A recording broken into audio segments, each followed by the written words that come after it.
Ouais, donc comment tu as géré, je voulais aussi te demander donc l'anxiété liée à tout ça. Mm. On en a parlé un petit peu, mais on n'a pas vraiment discuté de comment tu gérais.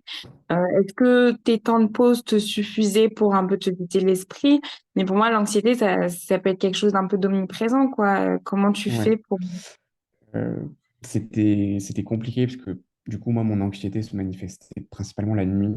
Donc, c'était un peu chiant parce que du coup, j'avais des réveils nocturnes et j'avais peur que ça m'impacte en fait le long de l'année. Et je me suis dit, faut que je trouve des solutions pour empêcher cette anxiété. J'avais aussi un peu des pensées en mode, bah, si je suis anxieux, je vais pas réussir à avoir ma spécialité. Ceux qui ont leur spécialité qu'ils veulent, bah, c'est pas des gens anxieux et tout. Et en fait, je me suis très vite rendu compte que ben, beaucoup de gens étaient stressés. Ceux qui voulaient des classements pour certaines spécialités compliquées à avoir étaient aussi très stressés et ne vivaient pas forcément très bien leur externat. Donc je me suis dit, il faut que je trouve des moyens, en vrai, des moyens tout simples qui sont rappelés dans le collège de psychiatrie, c'est arrêter tout ce qui est excitant. Donc je prenais très peu d'alcool, je fume pas de tabac. Plus de café. Je me suis dit, le café, en fait, ça m'empêche de dormir. Donc, plus de café. Essayer un maximum de me mettre au soleil. Bon, nous, du coup, on a la chance d'avoir du soleil au long de l'année. Donc, c'était vraiment trop, trop bien. Je prenais mes siestes au soleil l'été. Ça n'avait pas de prix. Sinon, à côté, du coup, je faisais des techniques de respiration qui m'ont vraiment bien aidé. 5 à 10 minutes par jour. Après, ça peut être remplacé par de la méditation, yoga ou autre. Mais vraiment, moi, la respiration, ça m'aidait à me détendre. Et je prenais aussi des compléments qui se trouvent en pharmacie qui m'ont vraiment bien aidé. Ça s'appelait L-tryptophane. Donc, vous pouvez trouver sur Internet. Et vraiment, je pense que ça a eu un bon effet placebo. Mais en tout cas, ça a changé mon année. Ok, bah, super intéressant. Merci de nous partager Mm. ça. C'est quand même assez personnel, mais je pense que c'est super important parce que je pense qu'on est nombreux à avoir expérimenté l'insomnie en médecine, Ouais. moi y compris, et difficile quand t'as le nez dedans en fait de te dire bah en fait c'est un vrai problème, il faut que je le gère, il faut que je le règle parce que forcément ça aura un impact en fait sur sur aussi mes performances et mon vécu même post externe parce Mm. qu'il y a une vie après. Quand même. C'est ça, oui, principalement. Oui. Ouais. Et donc, c'est aussi à anticiper. Donc, merci beaucoup. Si maintenant, donc, on discute du jour J, des Mm. EDN, tu disais donc que le concours blanc avait déjà permis pour toi de t'affranchir de toutes les modalités un peu pratiques, puisque tu avais déjà Mm. réfléchi à tout ça. Comment J'avais. est-ce que le jour J, tu as géré ton stress? Est-ce que tu étais stressée? Et comment ça s'est passé pour toi? Du coup, le jour J, je pense que bon, il y a pas de. C'est une réalité, tout le monde stresse et moi le premier, j'ai stressé. Ce qui est particulier, c'est que moi, vu que j'avais bien stressé quand même en cinquième année, je suis arrivé le jour J en mode, je m'attendais à une montagne de stress et c'était moins fort que ce que je pensais que ça allait être. Donc déjà, j'étais stressé, mais j'étais en mode, je pensais que ça allait être bien pire. Genre, je m'attendais que ce soit la fin, que tout soit horrible. Et au final, j'ai réussi à un peu me détendre, même si c'est très stressant, parce qu'en fait, il y a beaucoup d'attentes. Moi, je sais que le jour d'avant, ce que je fais à chaque concours avant, je ne travaille pas du tout. Et je vais me balader avec mes parents. Je suis allé dans les Calanques à Marseille pour vraiment me reposer. Et je regarde un film le soir. Et après, je me dis au moins, je lis beaucoup aussi avant de dormir. Comme ça, j'essaye de dormir. J'ai pas beaucoup dormi la première nuit, pour être honnête. Hein, c'est pas la nuit la plus reposante. J'ai réussi quand même à gratter quelques heures de sommeil. Puis, il y a l'adrénaline qui est là, qui va vous faire maintenir et va vous mettre dans une bulle pour se concentrer. Moi, j'étais vraiment en mode, je me mets dans ma bulle, c'est-à-dire je mets mes écouteurs, je mets ma musique qui me motive. Et mon but, c'est que presque j'y vais comme si j'étais seul, qu'il n'y avait personne dans la salle, que c'était juste moi et moi-même, que j'étais là, j'étais sur ma table de travail. C'est, c'est stressant sur certains moments, mais une fois qu'on est dedans, lancé dans les épreuves, ben, on, on se dit que voilà, on a les connaissances, que maintenant il faut les mettre en œuvre. Euh, Souvenir que j'ai pas trouvé ça très agréable, c'est quand on se trompe sur une question. Moi, je me suis trompé sur des questions où je me suis dit, surtout les QRU et les QROC, où après, tu as la réponse juste après, tu es en mode, bon, c'est pas très cool. Cette question, ben voilà, tu l'as pas eu. Faut continuer, rester focus. Moi, ce que j'avais vu, c'était sur un groupe Facebook. Il y avait une interne qui avait conseillé de marquer des choses sur sa feuille de brouillon. Et je me souviens que j'avais marqué trois phrases à chaque fois. Ça peut être nul, mais c'était des phrases qui me rassuraient en mode ben, fais-toi toujours confiance. Ta première pensée, c'est jamais une pensée bête. Fonce. Tu seras médecin dans tous les cas. Enfin, en tout cas, des phrases qui rassurent. Et au moins, dès que j'ai un petit coup de stress, je regardais, je me disais, voilà. Et du coup, les épreuves après se sont déroulées. La LCA aussi, qui fait un peu peur. Surtout la LCA qui s'était passé un peu compliqué l'année d'avant nous. Euh, mais je me suis dit, voilà, je finis, c'est deux, trois jours intenses. Euh, mais j'étais vraiment dans ma bulle et je ne regardais pas trop ce qui se passait autour de moi, même sur mon téléphone, j'allais pas trop après les épreuves, c'était que moi et moi. Ok. Donc, je retiens que la confiance en soi, très importante. Et toi, Ouais. je trouve que c'est un bon conseil pour le coup. J'avais pas encore pu entendre ça, de noter des phrases qui vont maintenir Ouais. cette confiance en soi. Parce que finalement, c'est vrai que, bah, comme tu dis, à chaque question où on rate, on se dit, ah merde, qu'est-ce que je suis en train de faire? Et du coup, c'est pas mal d'avoir un truc où on s'accroche et où on se dit, OK, en fait, ce que tu pensais avant de commencer ne change pas, en fait, Mm. par des réponses négatives. Donc, Tu vois, super. c'est des phrases positives où ben, le jour J, malheureusement, il n'y a personne qui va venir à côté de toi et te dire, te rassurer. Donc au moins, tu te rassures tout seul et voilà. Bah, très bien. Très bonne stratégie. Et donc, les résultats tombent. Toi, Mm. tu avais des résultats qui étaient cohérents avec tes classements précédents. C'était quoi, à peu près, ton classement, toi, de ces EDN? Moi, du coup, mes résultats étaient cohérents avec les classements que j'avais. J'ai fini dans le top du coup, 300 aux écrits, aux EDN. Et dans les concours avant, que ce soit dans ma prépa, que ce soit même au TACFA où sortaient des classements, je finissais toujours quand même dans les 10%, dans les 10% premiers. Et du coup, j'étais quand même constant, régulier. Et aux écrits, quand j'ai eu mes résultats, bah, j'étais très heureux parce que je me suis dit, c'est le résultat pas que je mérite, mais qui correspond à ce que j'ai eu avant. Donc, du coup, j'étais très content. Trop bien. Bah, super. Donc, quand même, j'imagine, un boost aussi de confiance en soi pour Mm. aborder la suite, puisqu'en fait, après les écrits, ce n'est pas fini. Il y a les Fini. écoles. C'est ça, ouais. Et donc, ça, parlons-en. Mm. Donc, une fois que vous avez passé l'écrit, vous commencez un stage qui va durer 6 mois.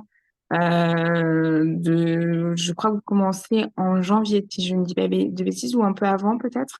Nous, à Marseille, c'est différent. On fait D'accord. toujours un mois de stage, un mois de cours, parce que la fac a D'accord. décidé de nous faire des cours d'Écosse qui étaient vraiment super. Je sais que c'est fac dépendante, surtout ben, malheureusement cette année, c'était le flou pour tout le monde, que ce soit pour les maisons d'édition, que ce soit pour les prépas, que ce soit pour la fac, pour les doyens. Enfin, je pense que c'était vraiment une découverte pour tout le monde. Ça va s'améliorer. J'ai confiance dans les années futures où plein de choses vont être mises en place, surtout pour les facs. Et nous, on avait un mois de stage, un mois de cours. Et du coup, ça se répétait trois fois de suite.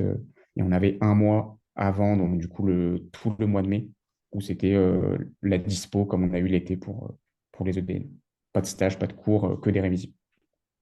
D'accord, ok. Donc, alternance, un mois de cours, un mois de stage, et puis un mois avant les écos, vraiment révision à fond, donc quand même matière à se concentrer dessus.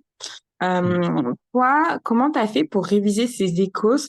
Dans quel état d'esprit t'étais? Parce que finalement, tu viens de passer les écrits, t'es un peu Mm. soulagé, tu te dis, bah, super, on te dit, bah, ce n'est pas fini, il va falloir continuer. Euh, Quelle méthode de travail est-ce que tu as décidé déjà d'aborder pour ces écos? Du coup, c'était très compliqué parce qu'une fois qu'on a eu les résultats d'écrit, déjà, il fallait retourner donc en stage. Et ben, souvent, la question des gens, c'est quel classement tu as fait Donc, des fois, tu es aussi confronté à ça, que tu as eu un bon ou pas le classement que tu voulais, ben, ça peut être compliqué des fois de le gérer, dans le sens où ça peut te mettre. Moi, je sais que ça m'a mis quand même un peu de pression en mode mince, du coup, les gens vont m'attendre, il faut que j'assure aux Écosses, j'ai peur de perdre des places et c'est logique. Euh, le flou pour tout le monde, donc la sensation était vraiment pas agréable dans le sens où les supports de révision des Écosses sont sortis petit à petit. Donc on n'avait pas de moyens d'entraînement au tout début, au mois de décembre, ça commençait à apparaître, mais c'était vraiment pas la folie. Donc moi je me suis dit, bon, vu que je suis très scolaire, je vais reprendre les items que j'ai fait en version bien plus rapide, en version focus Écosse, c'est-à-dire à côté, je faisais un peu des fiches, je me suis mis à mettre des fiches juste pour les Écosses en mode examen clinique type, interrogatoire type de chaque spécialité, en gastrologie, en gynécologie, en cardiologie, en pneumologie. Donc ça prenait un peu de temps, mais au moins j'avais mes petites fiches où je savais comment m'en sortir. J'avais aussi des astuces en mode la façon de se tenir, que ce soit la communication verbale ou non verbale. On était noté sur ça, donc je prenais plein de petits tips à droite, à gauche. Et je prenais aussi un peu les choses sous-corticales qu'il fallait toujours avoir, par exemple, un bilan type pré-opératoire, le sortir la liste complète, comme ça, plus de soucis, toujours penser des choses un peu bateau, mais fièvre et moque, même s'il n'y avait pas de raison, au moins je le disais dès qu'il y avait une fièvre, s'il y avait un bilan, au moins je ne l'oubliais pas. Et ça me permettait en fait de me rassurer avec ces plein de petits tiroirs. C'est ce qu'ils vont principalement dire les profs ou tout le monde. C'est les Écosses, c'est des tiroirs qu'il faut vraiment ouvrir, sortir un peu en mode, bon, bien sûr, mettre les formes, mais c'est beaucoup sortir beaucoup de choses. Ça coche trop bien. Ça coche pas, ben, au pire, vous montrez que ben, vous avez des connaissances, que vous comprenez le sujet, que vous le maîtrisez. Et du coup, on a eu un concours blanc national fait par le conseil scientifique. Et malheureusement, moi, je ne m'étais pas assez entraîné. Donc, j'avais raté certaines stations. Je n'avais pas trouvé la masse mammaire dans la station palpation mammaire. Je n'avais pas trouvé l'erreur d'incompatibilité dans la transfusion de CGR. Donc, après ces Écosses-là, je me suis dit, faut que je m'entraîne. Et à la fin, c'était des Écosses, que des Écosses, à m'entraîner au point où je prenais 5 minutes pour faire, enfin 10 minutes en tout pour faire Écosse plus correction. Et du coup, j'arrivais facile à 20 à 30 Écosses par jour. Et ça, tout ça, le mois de mai, je suis arrivé à plus de 700, 800 Écosses en tout de révision. Donc, parce que je me suis dit, au plus je fais d'Écosse, au moins je vais être choqué le jour J, au plus j'aurai des moyens pour m'adapter. Et au final, c'est comme les écrits, je pense, au plus tu t'entraînes, au moins tu es déstabilisé par leurs questions, des fois qui peuvent être déstabilisantes. Ok, donc vraiment là, c'était de l'abattage des causes Ouais, j'ai indéfiniment. compris que les connaissances avant, au final, pendant que je révisais avant les Écosses, les concours blancs, m'ont pas tellement aidé, même si ça m'a fait du bien de revoir certains points. Je pense que c'est important de revenir sur certains items qui sont quand même importants, en mode un peu version Écosse. Mais du coup, ouais, à la fin, c'était beaucoup d'entraînement, surtout avec des gens. Je m'entraînais pas mal, que ce soit en visio ou avec une personne physique, où c'était souvent on faisait avec une personne parce qu'on pouvait très bien être à la fois acteur et correcteur juste après. Et au moins, on avait le retour de quelqu'un qui disait comment tu te comportes, les types de langage, la façon de parler, un peu tout ça. Ok, bah trop bien. Et du Mm. coup, donc t'expliquais qu'au début, pas énormément de support pour travailler ces échos. Donc, tu avais pris les items et tu avais essayé toi-même de te faire ta fiche échos. Et donc, quand les Mm. supports ont commencé à arriver, finalement, c'était quoi tes supports de révision pour les échos? Du coup, j'ai pris. Donc, déjà, du coup, j'avais ma fac qui nous faisait pas mal d'écos. Donc, la fac, on avait une banque d'écos qu'on s'était partagée dans la promo qui nous faisait déjà quand même pas mal d'écos. On a eu après tous les collèges de la Martingale, où en fait, bah, il suffisait on pouvait l'emprunter à la BU et après, on le faisait le plus rapidement possible, puis on le rendait à la BU. On avait les TBC aussi, les très bien classés. Il y avait aussi les collèges qui avaient décidé de sortir des écoles. C'était la dermato, l'endocrinologie, la nutrition et la rhumatologie. Donc ça, c'était trop cool, des écoles vraiment bien faits et faits selon eux. Puis après, il y avait le collège de thérapeutique aussi qui avait sorti des Écosses, avec un collège aussi d'oncologie qui avait sorti des Écosses. Donc déjà, tout ça mélangé, bah, ça fait facile 600 Écosses. J'ai même pas réussi à tout faire, même si à la fin, j'en faisais plein, impossible à tout faire, mais j'ai essayé de faire le maximum possible. Et après, j'avais pris aussi une plateforme qui s'appelle Ecosim. Pareil, ils avaient une banque de plus de 150 Écosses et j'ai trouvé ça top. D'accord, Et ok. les Donc, conférences aussi TACFA, qu'au final, je sais que c'était un peu divergent parce que pas tout le monde aimait ces conférences, vu qu'il n'y avait pas tant d'Écosses que ça proposé. Mais moi, je sais que ça m'aidait pas mal dans la façon d'être lors des Écosses. On avait eu une conférence sur l'annonce, et j'ai trouvé ça vraiment bien pour les points abordés, les points ne pas abordés, la façon d'être. Pareil, les Écosses examens cliniques, la conférence d'examen clinique, ça permettait bien de comprendre qu'est-ce qu'ils attendaient de nous, les procédures aussi. C'était vraiment top. Et il y avait aussi le site de Lyon qui en fait met l'ensemble des procédures parce qu'on a du coup obligatoirement un geste à faire le jour J. Et ce site est vraiment trop bien pour revoir toutes les procédures inimaginables. Même si ils vous disent les procédures sur quoi on tombe, vous pouvez aller voir, c'est vraiment super bien fait. ok, trop bien. Bah, beaucoup de références, donc super Mm. de nous partager tout ça parce que je pense que tout le monde n'est pas forcément au courant de tout ce qui Ouais. existe encore, surtout ceux qui sont encore en D2 et qui préparent tout ça tous tranquillement. Donc top. Et du coup, tu avais donc ton rythme de un mois, etc. Et ensuite, l'épreuve des échos qui arrive en mai. Comment est-ce que, pareil, tu as géré pour le jour J déjà, est-ce que c'était sur un jour, plusieurs jours? Comment ça s'est fait? Combien de stations finalement? Mm. Du coup, pour expliquer un peu comment ça se passe, c'est sur 2 jours. Donc, c'est national. On passe tous en même temps, c'est-à-dire il y a une session le matin, une session l'après-midi. Et du coup, on est dans ce qu'on appelle des amphis de rétention. On est gardé quand on passe le matin, même si on passe les premiers à 8 heures, ça dure environ, on a 5 stations par jour. Donc, une station, ça dure 8 minutes, plus 2 minutes d'attente. Donc, en 1 heure, on a fait un circuit. Donc, on fait 8, 9, 9, 10, 11, 11, 12. Et du coup, là, après, on attend dans un amphi de rétention pour que les autres rentrent dans un amphi de rétention aussi à partir de midi. Ils nous sortent à 13 heures. Et comme ça, il n'y a pas de communication entre les personnes. Et l'après-midi, les gens sortent au compte-gouttes. C'est la même chose le lendemain. Il n'y a rien qui change, vraiment.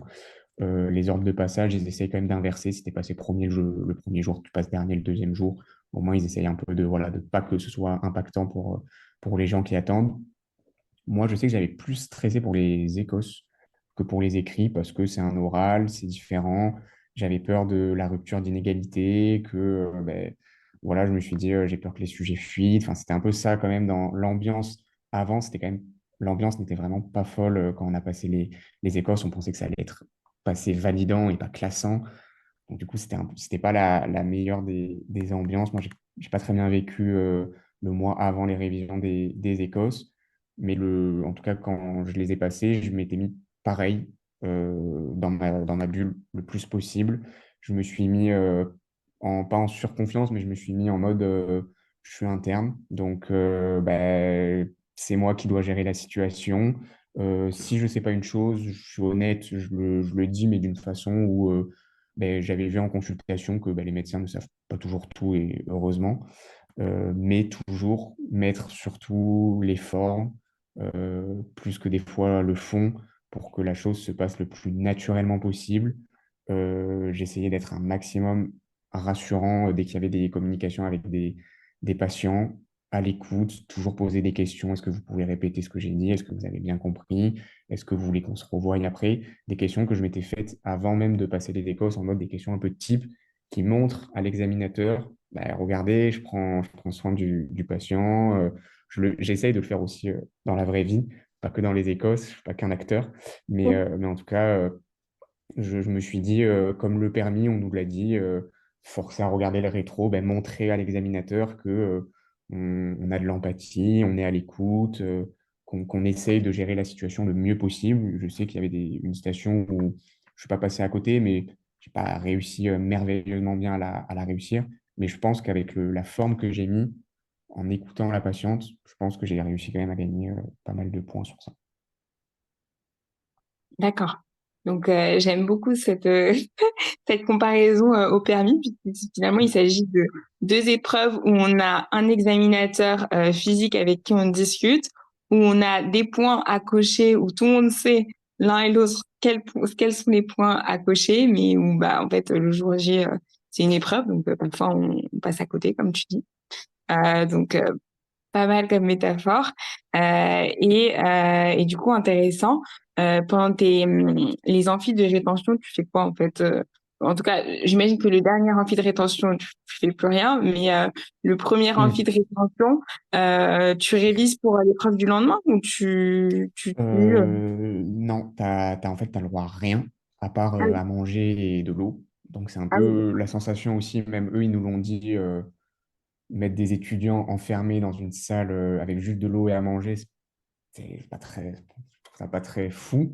Mais bon, moi, du coup, j'étais avec un de mes meilleurs amis en médecine, donc on s'est mis à deux, on a un peu parlé, on a fait une petite sieste, vu qu'on s'est quand même réveillé tôt le matin à 6 heures du mat, donc on s'est dit, vu on savait à quelle heure on passait à 11h30, on s'était dit à 10 heures, on se fait une petite sieste. Et après, le temps, ben, c'est long, c'est pas le meilleur moment. Euh, Moi, c'est passé. J'étais avec mon pote. Du coup, je lui parlais. On parlait de nos vacances qu'on allait faire après. On évitait de parler de ça. Mais en tout cas, voilà, il faut attendre que le temps passe. Il y a pas grand-chose à faire. Et voilà. d'accord, ça marche. Bah écoute, vraiment, merci beaucoup pour ton témoignage. Je sais pas s'il y avait d'autres choses que tu voulais transmettre ou partager. Mais Mhm. tu as été quand même bien complet, donc Mhm. merci beaucoup. Ouais, peut-être je rajouterais, je pense qui, moi, vraiment m'a aidé, c'est la régularité.